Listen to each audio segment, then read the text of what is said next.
Over the next few days, Matthew found himself returning to the park, each visit feeling a little less out of place. Emma's easygoing nature and Liam's boundless energy were infectious, and before long, they had exchanged enough conversation to feel like more than strangers. One afternoon, as Liam sprinted toward the swings, Emma turned to Matthew with a thoughtful smile. "You know," she said, brushing a strand of hair behind her ear, "you don't seem like someone who spends much time kicking soccer balls in parks." Matthew hesitated, caught off guard by the observation. Then he shrugged, a faint smile tugging at his lips. "Let's just say I'm rediscovering my roots." Emma tilted her head. "Roots, huh? That sounds interesting."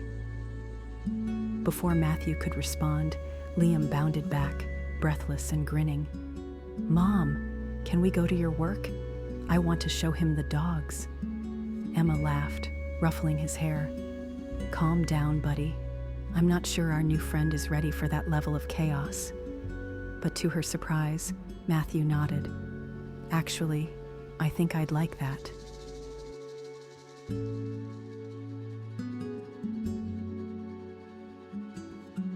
The clinic was bustling with life. Cats perched in crates, dogs wagging their tails excitedly, and Emma moving through it all with an ease that spoke of years of practice. Matthew followed her closely, taking in the scene. Liam darted around, pointing out his favorite animals. "This one's Max," Liam said, gesturing to a scruffy terrier. "He's the coolest. Mom says he might get adopted soon." "If Max doesn't chew through another leash first," Emma added, rolling her eyes with a grin. Matthew watched as Emma gently tended to an injured spaniel, her hands careful and precise. There was a kindness in her movements, a patience that reminded him of Gwen. "You're good at this," he said softly. Emma glanced up, surprised. "It's just part of the job." "No," Matthew said, shaking his head. "It's more than that. You care. It shows." For a moment, their eyes met, and something unspoken passed between them. Later, as the clinic quieted down, Matthew found himself sitting with Emma in the break room, a cup of coffee in hand. "Liam loves it here," he said, glancing toward the boy, who was busy drawing a cheerful yellow lion with crayon strokes that covered the paper. Emma smiled, her gaze softening as she watched her son. "He does. I think it helps him feel close to me. I'm just glad I've managed to keep this job. It's not always easy." Matthew tilted his head, sensing the weight in her voice. "What do you mean?"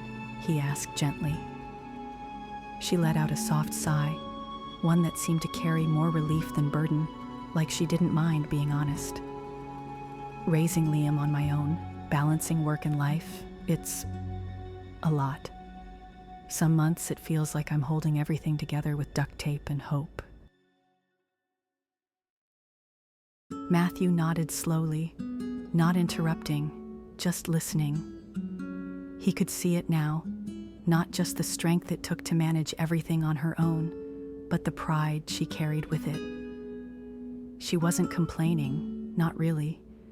She was sharing the reality of her world. "You must be really proud of him," he said after a moment, his eyes shifting to Liam. Her expression softened, and her lips curved into a gentle smile. "I am. He's my everything. Even when it's hard, I look at him and remember why I do it all. He makes it worth it." Matthew smiled too, though something inside him stirred, a quiet admiration for her. "It shows," he said. "He's a great kid, and I don't think I've ever seen anyone draw a lion that happy before." Emma laughed, the sound light and unguarded. "Yeah, he has a way of putting all his heart into things. I hope he never loses that."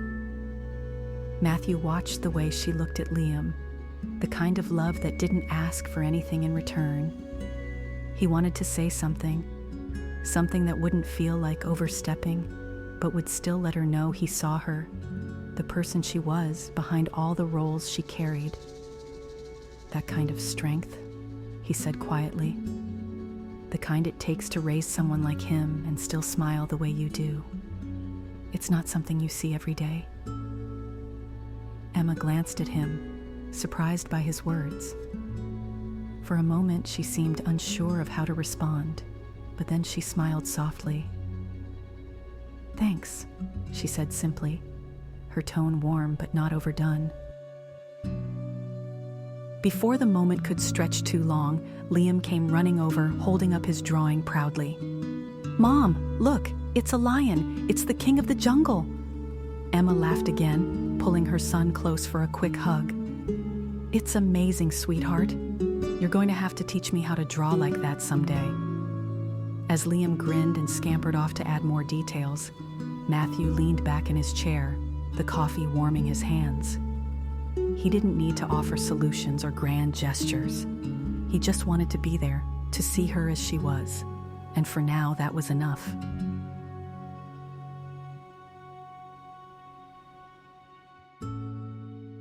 The next time they met at the park, Matthew showed up with a surprise for Liam, a new soccer ball, along with a folded flyer tucked under his arm. "What's this?" Emma asked, picking up the flyer while Liam eagerly grabbed the ball. "It's a beginner's soccer league," Matthew said with a casual shrug. "Figured after all the practice he's had beating me, he might want to take on a real challenge." Liam laughed, already kicking the ball around. Emma glanced at the flyer, her expression softening. "It's a nice idea, but things are tight right now." "It's covered," Matthew said, cutting her off gently but firmly. "No strings attached. Call it a small investment in the next World Cup star." Emma laughed despite herself, shaking her head. "You know, for someone who can barely keep up on the field, you sure talk big." Matthew grinned. "What can I say? I'm better at inspiring greatness than demonstrating it."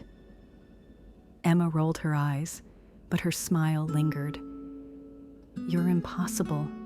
As the sun dipped low over the park, painting the sky in warm hues, Matthew felt something settle within him. Emma and Liam weren't just fleeting faces in his day. They were a glimpse of a life that felt whole, grounded, and true.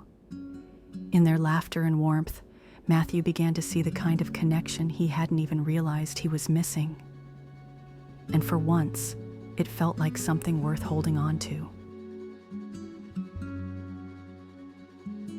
Matthew sits on a sleek leather sofa, a glass of whiskey resting loosely in his hand. The quiet hum of the city filters through the room, broken only by the occasional clink of his glass on the table. Matthew leaned back, his gaze unfocused as his thoughts wandered. Gwen's voice echoed in his memory, steady, certain, like it had always been. "Don't just take from the world, Matthew. Leave it better than you found it. That's the only kind of success that matters." The words settled over him, carrying a weight he hadn't truly understood until now. He set his glass down and reached for his notebook, the beginnings of an idea forming, one that felt less like work and more like purpose. The next afternoon, the faint hum of chatter and the occasional bark or meow filled the small veterinary clinic. Emma stood behind the front desk, juggling a clipboard and a phone call while scribbling notes onto a chart. Her scrubs were speckled with fur from a particularly wriggly Labrador earlier, but she barely noticed. When the clinic door chimed, Emma glanced up, expecting another client. Instead, her hand paused mid-note. Matthew walked in, the sharp lines of his tailored navy suit catching the afternoon light. His polished shoes clicked softly against the tile floor, and for a moment, Emma barely recognized him. He looked so different from the man who played soccer in sneakers and a t-shirt. But then he smiled, and the familiarity returned. A warmth she hadn't realized she'd missed. "Well, this is unexpected," she said, setting the clipboard down and brushing a strand of hair from her face. "What brings you to my little corner of the world? Looking for a pet?" "Not exactly," Matthew replied, loosening his tie just enough to make the suit feel less formal. "I had an idea, and I wanted to run it by you. Figured it was worth a visit." Emma tilted her head, intrigued. "This must be serious if it's suit-worthy." He chuckled, gesturing toward the counter. "Do you have a few minutes? I promise I won't take long." In the break room, Emma sat across from Matthew. Her curiosity piqued as he slid a folder across the table. She opened it carefully, her eyes scanning the pages. Inside were drafts for a youth sports program, designed to give kids access to equipment, coaching, and opportunities, regardless of their background. Matthew leaned back slightly, his tone steady but earnest. "It's a program for kids. Soccer, sure, but other sports too. It's about giving them a chance to play, to grow, and to be part of something bigger." Emma looked up, a hint of doubt flickering in her eyes. "This looks amazing, but it's a lot. Are you sure about this?" Matthew met her gaze, his expression calm but determined. "This isn't a big deal for me, Emma. It's something I can do. But for kids like Liam, it could mean everything." Emma's grip on the folder tightened slightly as she considered his words. She had seen how much Liam had blossomed since their afternoons at the park, how his confidence had grown, and yet, "It's just big," she said softly, her voice laced with hesitation. "I mean, I think it's a great idea, but..." Matthew leaned forward, his voice lowering. "You've seen how much joy he gets from it. Imagine what it could do for other kids who don't have opportunities like this. This isn't about me or even Liam. It's about all of them." For a moment, she didn't say anything, her gaze flickering between the folder and Matthew's face. Then she exhaled, her lips curving into a small smile. "Well, when you put it that way, I'm in." Matthew's grin widened. "I was hoping you'd say that." As they stood, the sound of a cat's indignant yowl echoed from the clinic, pulling a laugh from Emma. "Looks like break time is over," she said, tucking the folder under her arm. "But I'll go over this tonight. And thanks, Matthew." "Thank you," he said simply. As Matthew left the clinic, Emma watched him go, her thoughts a mix of admiration and curiosity. She had known there was more to him than the casual man at the park, but seeing it firsthand, seeing his drive to make a difference, was something else entirely.